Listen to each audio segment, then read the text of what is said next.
Hallo, liebe Freunde der moosartigen Unterhaltung. Heute ist eine sehr, sehr spezielle Folge, denn eigentlich hätte ich ja ganz gerne das hier zu unserem Erntespecial gemacht von der Royal Haze Automatic, die jetzt ja 11 Wochen insgesamt alt ist und 8 Wochen mittlerweile in der Blüte ist. Aber die Trichome machen mir einen Strich durch die Rechnung. Die sagen, sie sind nämlich noch nicht so weit. Ich habe noch sehr, sehr viel klare Köpfchen.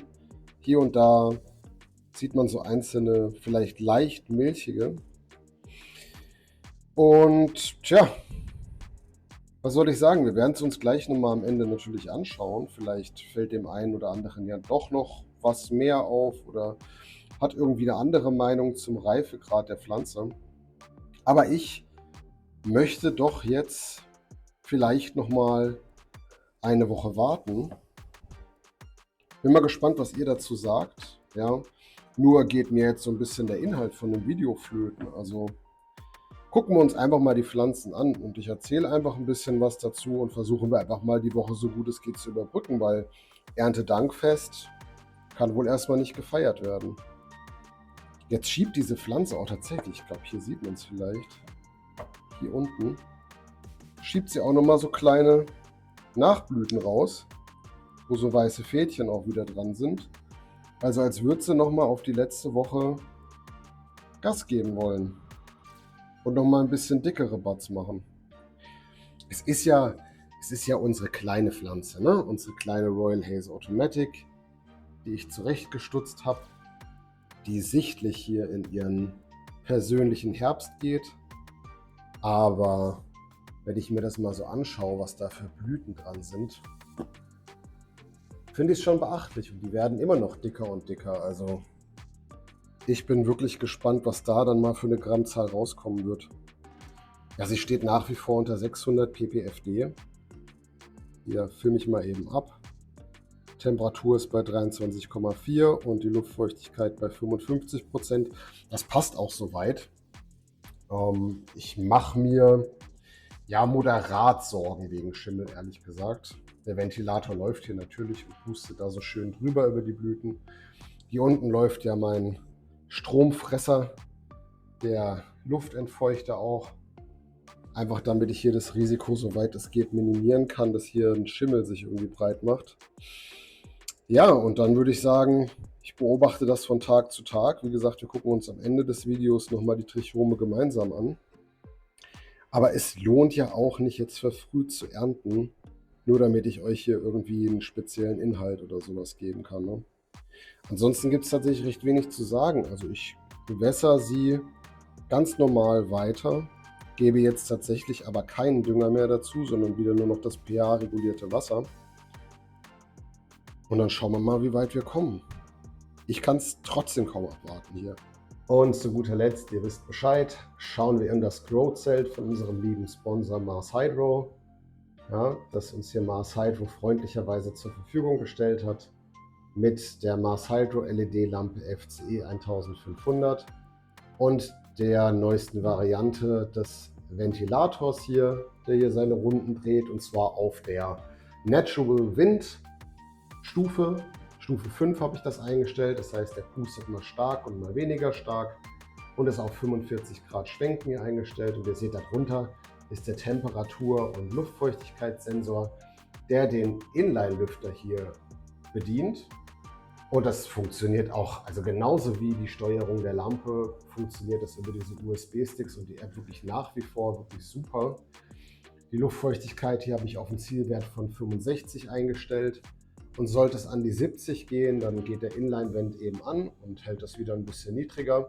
Aber für die Pflanzen in der Wachstumsphase, im vegetativen Wachstum, ist das erstmal in Ordnung. Hier sehen wir unsere Purple Oreos F1, die ich hier foltere mit diesen Erdankern. Und die foltere ich wirklich also bis zum letzten Jahr. Die könnte wahrscheinlich schon doppelt so groß sein. Aber ich gehe hier wirklich ziemlich rigoros vor und schneide so die Seitentriebe alle weg, dass ich sie einfach hier von Anfang an so buschig wie möglich züchte und so auf einer Ebene wie möglich züchte. Ziel ist, dass ich am Ende 16 Haupttriebe habe. Hier bilden sich die neuen Triebe, also dann wäre ich insgesamt bei 8. Und wir sehen, dass ich mit dieser Methode auf jeden Fall noch viel zu lernen habe. Ja, gerade wie gehe ich mit der Pflanze um, wie stark kann ich sie runterbiegen. Denn wir sehen hier, gibt es so leichte Einrisse, was mir natürlich nicht besonders gut gefällt. Aber hey, ich habe das noch nie gemacht. Ich lerne hier gerade an diesen Pflanzen. Ich bin euch sehr dankbar, dass ich an euch lernen darf. Ja. Aber wir werden schon zusammen das Beste draus machen. Erde ist hier die Living Soil von Couple of Plants und hat hier oben diese Kleemischung drauf, die zusätzlich die Erde nochmal mit Stickstoff anreichert. Erde wird immer mal von oben her angefeuchtet zusätzlich und bewässert wird hauptsächlich mit Regenwasser über diese Selbstbewässerungsstation hier unten. Genau, da gucke ich dann immer mal rein, ist da genug drin. Aber man kann auch fühlen hier sehr gut, dass die feucht ist, die Erde. Zumindest hier gerade ab der Hälfte. Und von oben, wie gesagt, wässere ich ja immer so über den Pumpsprüher nach.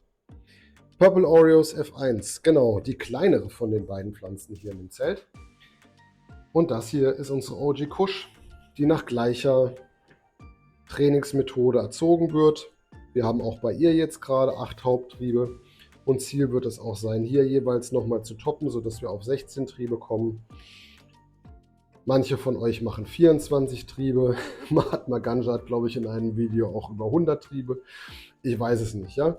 Wie gesagt, ich taste mich hier das erste Mal einfach mal vor, mache meine Fehler, versuche daraus zu lernen. Genau, aber bis jetzt bin ich erstmal mit der Entwicklung sehr zufrieden. Und ja, meine Güte, es könnte doch alles besser sein. Ich weiß Bescheid. Ne? Aber mit dieser Pflanze wird genauso verfahren. Ich dünge hier die Living Soil nicht, sondern nächste Woche werde ich wieder so einen Komposttee brauen und ja, damit wieder die Erden versorgen hier, damit sich das von selbst heraus mit Nährstoffen versorgen kann und die Erde die Nährstoffe für diese Pflanzen eben bereitstellt. Genau. Ihr wisst nicht, wie die vor 3 Tagen ausgesehen haben, als ich die nochmal zurechtgeschnitten habe. Also ich bin wirklich ganz zufrieden und diese OG Kusch, die ist wirklich sehr wüchsig. Also wir werden mit Sicherheit noch Platzprobleme mit dieser Pflanze hier bekommen, da gehe ich mal stark von aus. Und wie sich die Purple Oreos da hinten verhält, das werden wir eben im Laufe der Zeit sehen. Aber ansonsten gefällt mir die Blattfarbe, gefällt es mir, wie die Blätter wachsen. Ich sehe keine Adlerkrallen, ich sehe auch keine Zeichen mehr von irgendwelchen Überwässerungen. Wie sieht es hier mit Schädlingen aus? Ab und zu huscht hier mal was durchs Bild. So schwarz-gelb getigert, hat einen langen Schwanz. Ich weiß nicht genau, was das sein sollte, aber vielleicht sollten wir proaktiv dagegen vorgehen. Was meint ihr? Nein, Spaß beiseite. Also ich sehe hier wirklich ab und zu, ich weiß nicht, ob es ein Staubkorn ist oder so, was hier so durchs Licht dann irgendwie lang fliegt. Ich kann auf jeden Fall direkt keine Trauermücken oder sowas sehen. Ich habe aber bei meinen eigenen Zimmerpflanzen oben gerade massive Trauermückenprobleme und habe mir jetzt Raubmilben und Nematoden bestellt. Und weil das meistens immer eine viel zu große Menge ist, so viele Zimmerpflanzen habe ich nicht, werde ich das Ganze hier auch mit ausbringen. Und dann habe ich doch schon mal ein schönes Thema für nächste Woche auch, wo ich nochmal auf die Nützlinge ein bisschen näher drauf eingehen kann. Ja, ansonsten wird das ein kürzeres Video. Ich mache ja normalerweise immer sehr lange Videos, weil ich auch finde, das sind irgendwie so Videos, die mir mehr entsprechen. Die haben für mich einfach ein bisschen mehr Charakter und ein bisschen mehr Herz. Viele gucken ja auch gerne so Short-Videos. Ich merke einfach, das ist nicht meine Welt. Ich komme damit nicht ganz zurecht. Ich möchte einfach ein bisschen mehr mit euch interagieren und möchte einfach ein bisschen mehr erzählen. Ich hoffe, dem einen oder anderen gefällt das auch, was ich da so erzähle. Genau. Und jetzt halten wir das Video einfach mal so kurz wie möglich und gebt mir doch gerne einfach mal Feedback, ob euch das trotzdem gefallen hat, ob euch was Wesentliches gefehlt hat. Ansonsten, ja, zeige ich euch einfach die Pflänzchen, zeige euch meine Erfahrungen, die ich hier mache. Und wirklich, also die größte Downside, also das, was mich am meisten wirklich stört, ist nicht die Größe der Pflanze, sondern dass es hier einfach eingerissen ist. Und ich hoffe mal, dass sich das im Verlauf des Wachstums nicht allzu sehr darauf niederschlägt. Ja, und ansonsten bleibt mir eigentlich nur abzuwarten, auf das Erntevideo zu warten von der Royal Haze Automatic.